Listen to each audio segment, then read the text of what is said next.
Excel মাহমুদের shop management সফটওয়্যারের আরও একটি ভিডিওতে আপনাকে স্বাগতম।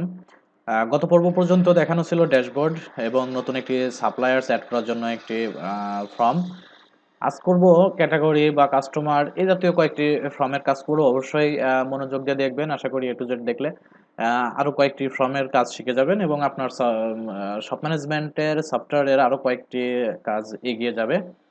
তো প্রথমে আমরা ক্রিয়েট করব হচ্ছে একটি ফর্ম, ব্ল্যাঙ্ক ফর্ম, অথবা আমি এই সাপ্লায়ার্স এর ফর্মটাকে কপি করে নিব, কারণ এখানে বেসিক বেশ কিছু সেটিং আমার করা ছিল। আপনি চাইলে নতুন করে ফর্ম ক্রিয়েট করতে পারেন অথবা এটাকে জাস্ট কপি পেস্ট করে নিতে পারেন। আমি পেস্ট করব এবং ফর্মের নাম দেব এফআরএম। আমি কাজ করব হচ্ছে categories form, category categories form. এবং আমি ক্যাটাগরিজ ফর্মটাকে রাইট বাটন ক্লিক করে ডিজাইন মোডে নিয়ে যাব। দেখুন, ডিজাইন মোডে নিয়ে গিয়ে আমার এখানে এই ফর্মগুলো, ডাটা টেবিলগুলো ফেলে দিব এবং এখান থেকে সিলেক্ট থাকা অবস্থায় আমার ডাটার যে সোর্সটা, রেকর্ড সোর্সটাকে আমি চেঞ্জ করে দিব টেবিল ক্যাটাগরিজ। এবং আমি ডিজাইনে গিয়ে এক্সিস্টিং ফিল্ড থেকে সবগুলো ফিল্ড আমি এখান থেকে অ্যাড করে দেবো। খেয়াল করবেন, খুব সহজে কিন্তু বা খুব কম সময়ের মধ্যে কিন্তু শেষ হয়ে যাচ্ছে, কারণ আমি ফর্মটা কপি করে নিয়েছি, বেসিক কিছু সেটিং করা লাগবে না। এরপরে আমি প্রপার্টিজ শিট থেকে বা আমি অ্যারেঞ্জ থেকে এটাকে আগে স্ট্যাক করে নিব। এরপরে অল সেটিং থেকে এটাকে আমি প্যাডিংগুলো 0 করে দিব। ওকে। এরপরে আমার এই ক্যাটাগরির যে নামগুলো সেগুলো প্রথমে আমাকে ফন্টের যে কালারটা সেটা ফুল ব্ল্যাক করে দিব। ওকে। এই ক্যাটাগরির সিস্টেমগুলোর যে ওয়াইড আছে এগুলো একটু বড় করে দিব। ফটোটাকে একটু নিচের দিকে বড় করে দিব যতটুকু দিলে সুন্দর লাগে। ওকে। এভাবে একটু বড় করে দিব, কারণ ফটোটা এটা থেকে রিমুভ লেআউট করে নিব আমি। ফ্রম ফটোটার উপর রাইট বাটন ক্লিক করে লেআউট, লেআউট থেকে রিমুভ লেআউট করলে এটা উপরের লেআউটের থেকে আলাদা হয়ে যাবে এবং এটাকে আমি চাইলে ছোট বড় করে দিতে পারবো। যতটুকু দিলে স্কোয়ার সাইজের সুন্দর লাগবে, আমি চাইলে এটাকে ডান দিকে একটু সরিয়ে দিতে পারি। সরি, ওকে। এভাবে আমি সরিয়ে দিতে পারি ক্যাটাগরি ফটো।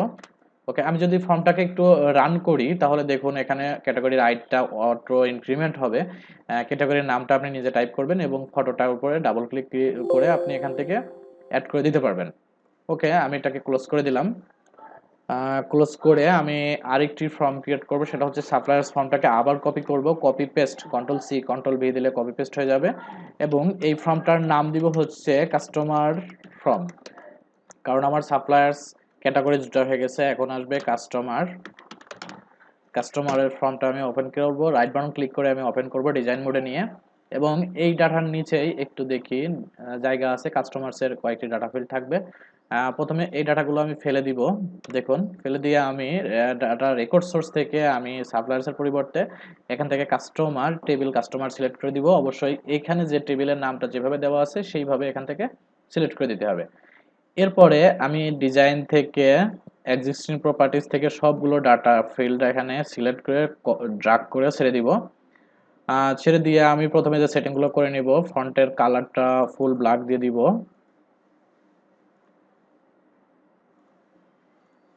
সবগুলো সিলেক্ট অবস্থায় ফুল ব্ল্যাক করে দিব। এরপরে প্রপার্টি শিট থেকে ডিজাইন প্রপার্টি শিটে আনার পরে এখান থেকে আমার যে প্যাডিংগুলো সব 0 করে দিব,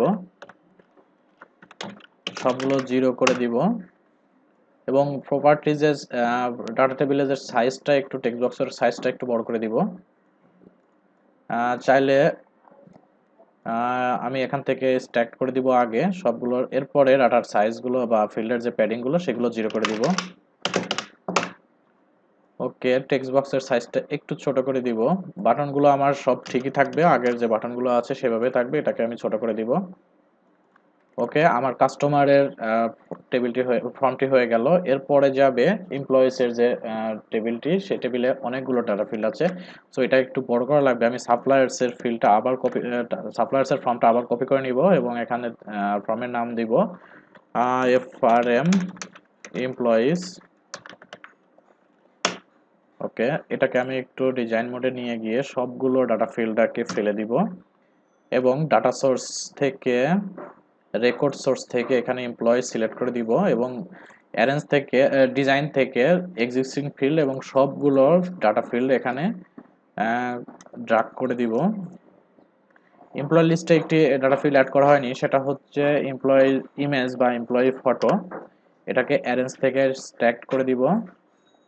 ওকে, এটাকে একটু সিলেক্ট থাকা অবস্থায় ফন্টের কালারটা একটু ফুল ব্ল্যাক করে দিব এবং টেক্সট ফিল্ডগুলো একটু ডান দিকে চাপিয়ে দিব, বড় করে দিব। ওকে,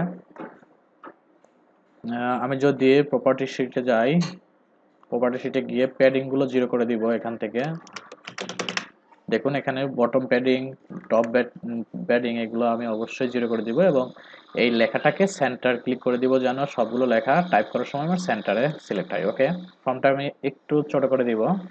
ওকে, ক্লোজ, নিউ আর সেভ তিনটা বাটন একই থাকবে।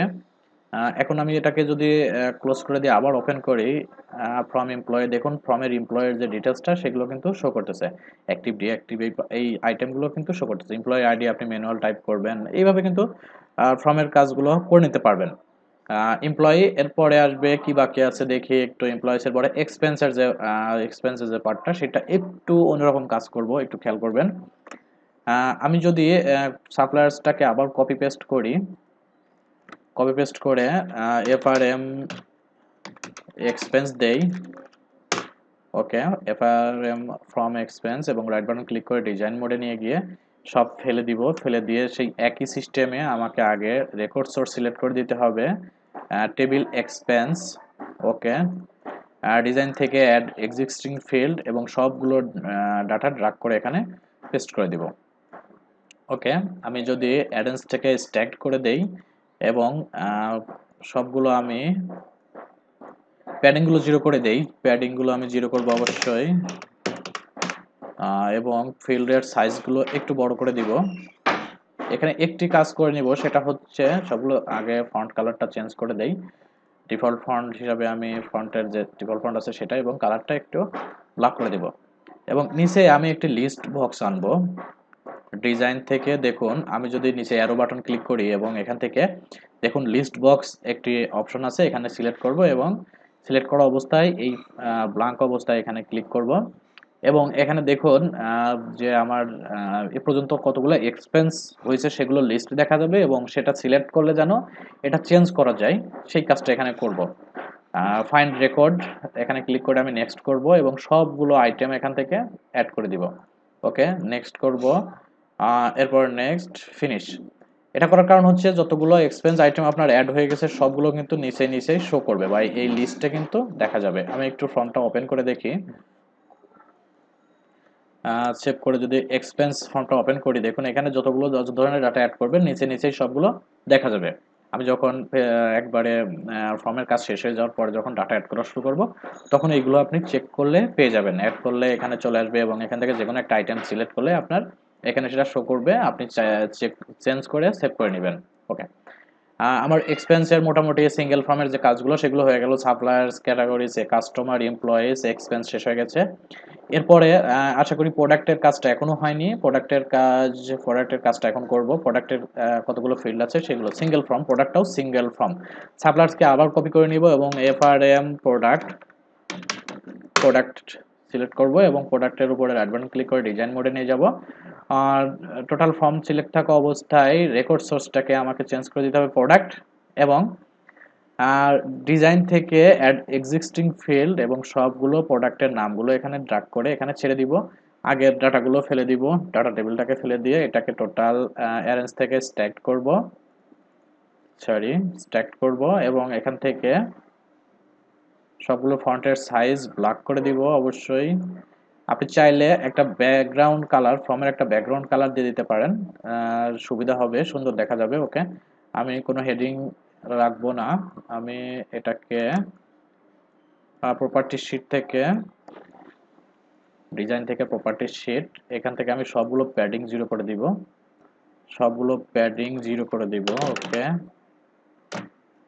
সবগুলো প্যাডিং 0 করলে ডাটা ফিল্ডগুলো আমার খুব কাছাকাছি হয়ে যাবে এবং দেখতেও অনেকটা সুন্দর লাগবে। আমি এখানে কোনো ডিজাইনের তেমন সময় দিচ্ছি না, আশা করি আপনার মতো করে আপনি ডিজাইন করে নেবেন ব্যাকগ্রাউন্ডে, বা আমি জাস্ট বেসিক বা থিমগুলো দেখানোর চেষ্টা করতেছি। আর কিভাবে কাজ করে বা আমরা কিভাবে কাজ করি ম্যানুয়ালি, আপনার তেমন কোডিং না জানলেও যেন আপনি একটা শপ ম্যানেজমেন্টের টোটাল ইনভেন্টরির হিসাব নিকাশ আপনি করতে পারবেন। ওকে, আমি ফর্মটা ক্লোজ করে দিয়ে আবার যদি প্রোডাক্টটাকে ওপেন করি, প্রোডাক্টটাকে দেখুন, প্রোডাক্ট অ্যাড করার জন্য এখানে বেশ কিছু ডিটেলস এখানে চলে আসছে। ওকে, আমি এখানে ওই এক্সপেন্সের মতোই নিচে একটি টেক্সট বক্স অ্যাড করব, লিস্ট বক্স অ্যাড করব, যেন পরবর্তীতে এটা চেক করা যায় এবং সেটাকে চেঞ্জ করা যায়। ওকে, ডিজাইন থেকে আমি লিস্ট বক্স সিলেক্ট করব এবং এখানে ক্লিক করে দিব। আমাকে ওই একই সিস্টেমে find record on my from based on টেবিলের আন্ডারে যতগুলো ডাটা আছে সবগুলো যেন দেখা যায় এবং সিলেক্ট করলে উপরে এডিটিং মোডে উপরে তুলে দেয়। ওকে, ফিনিশ করে দিলাম এবং এটাকে একটু এখানে লেভেলটা আছে, লেভেলটাকে ডিলিট করে দিব। দেখি আমার ফর্মের ডান দিকে জায়গা কতটুকু আছে। ওকে, এইটাকে একটু বড় করে দিব। সবগুলো নিচেই টেবিল ফর্মের নিচ পর্যন্ত দিয়ে দিব। ওকে, আশা করি বুঝতে পারতেছেন কিভাবে ফর্ম এবং লিস্ট বক্স কাজ করে।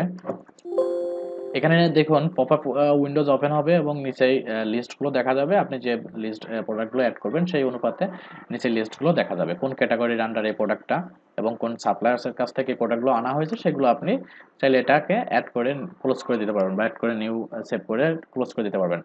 আশা করি suppliers, category, customer, employees, expense, এরপরে প্রোডাক্ট, এগুলোর সিঙ্গেলের যে ফর্মের কাজগুলো ছিল সেগুলো শেষ হয়ে গেছে। এরপরে আমি পরবর্তী ভিডিওতে দেখাবো কিভাবে প্রোডাক্ট পারচেসের ফর্ম ক্রিয়েট করবেন এবং সেগুলো কিভাবে পারচেস করবেন, সাব ফর্ম করবেন, সেগুলো দেখানোর চেষ্টা করব। আশা করি শেষ পর্যন্ত সবাই ভালো থাকবেন আর দেখতে থাকুন এক্সেল মাহমুদের সবগুলো প্রজেক্ট ভিডিও এবং টিউটোরিয়াল ভিডিওগুলো। আশা করি বুঝতে পারবেন এবং আপনার শপের ইন টোটাল কার্যক্রম বা শপ কিভাবে কাজ করা হয়, কিভাবে করতে হয়, সেগুলো অবশ্যই ইনভেন্টরি ওয়াইজ বা একবারে প্রোডাক্ট ওয়াইজ কিভাবে রিপোর্ট রিটার্ন করতে হয় সেগুলো শিখতে পারবেন। ভালো থাকবেন, আল্লাহ হাফেজ।